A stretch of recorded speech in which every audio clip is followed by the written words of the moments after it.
In Chapter 12, we'll be talking about senses. First off, we'll talk about general senses and then special. So first we want to find out, what are receptors and what are the differences between general and special senses?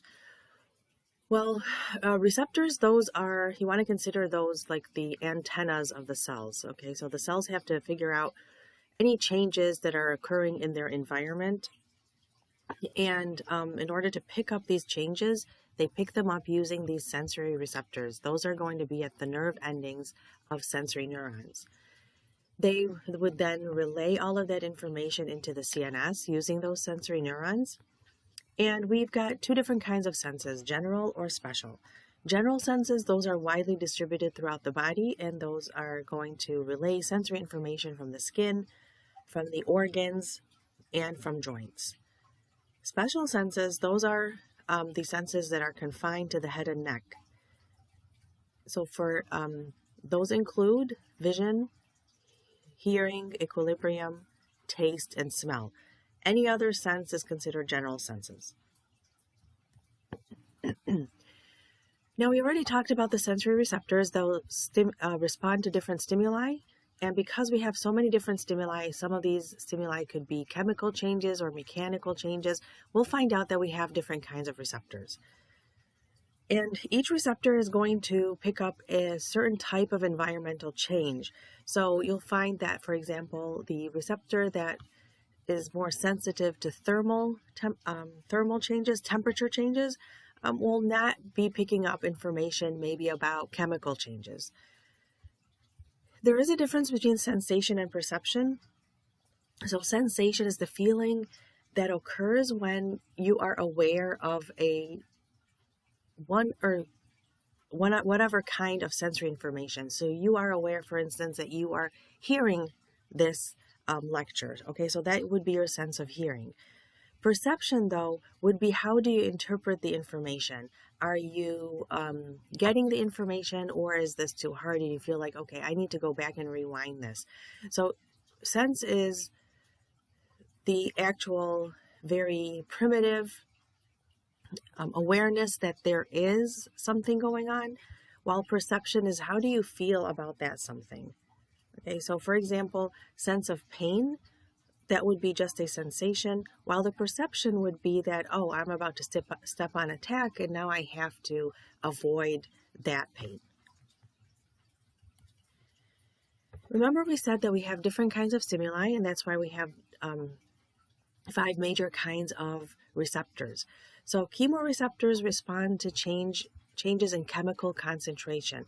For example, the receptors that are going to pick up changes in oxygen or carbon dioxide, those are considered chemoreceptors.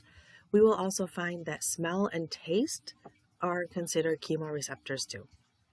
Pain or nociceptors, those respond to damage, to tissue damage, whether that tissue damage is due to mechanical injury, like a car accident, for example, or it could be due to electrical injury or thermal energy. So any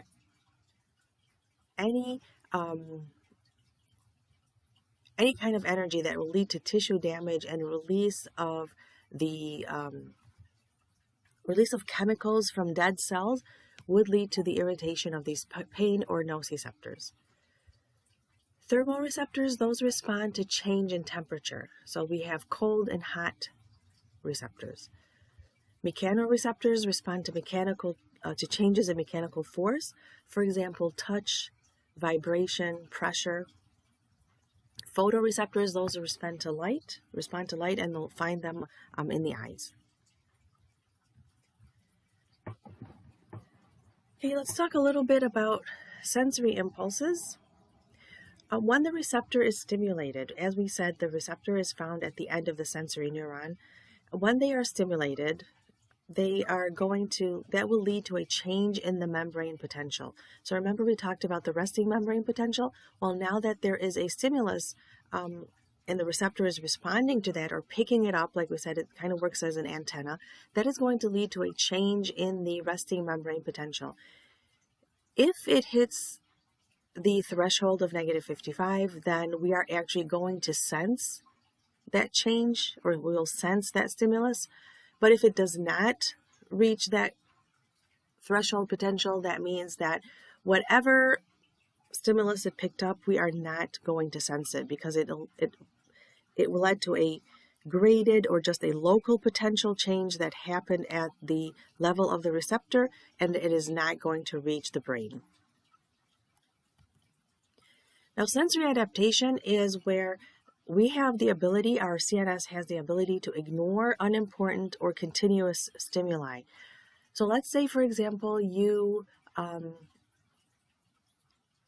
this like little nagging cousin of yours or nagging niece or nephew, okay, and they're trying to get your attention and pulling on your clothes and trying to get your attention as much as possible. So that if you're in a condition where, you're trying to study, you're trying to concentrate, you have the ability to ignore that unimportant or continuous stimulus due to sensory adaptation. Or let's say, you put your socks on in the morning and then you don't feel it any longer. That again, unimportant continuous stimulation of having the socks on. We're not going to feel that for the whole day. You only really feel it when you put it on and maybe when you take it off, and that's pretty much it. And that again is due to sensory adaptation. Sensory adaptation is a protective mechanism. If we were feeling every single small stimulus that is surrounding us, we would literally go mad. Okay, so one of the ways that the brain filters out different things, this actually happens more at the receptor level, would be that the receptors adapt to these unimportant stimuli and no longer respond to them. You want to think of going maybe into a store or somewhere that really smells really nice, and then you could really smell that scent for maybe 1 or 2 seconds, and then all of a sudden you could no longer smell it. And that's why nowadays you have these pulsating vaporizers where you could get the scent out in little pulses, okay, because again, continuous infusion of the odor is going to lead to sensory adaptation and that you will no longer smell it. You would have to do it in little pulses so that you are, to kind of bypass adaptation of the olfactory receptors. Okay, so the sensory adaptation occurs because now we have less impulses coming from the receptors. The receptors again have adapted. They are no longer they're going to send less frequent action potentials. They actually might totally stop.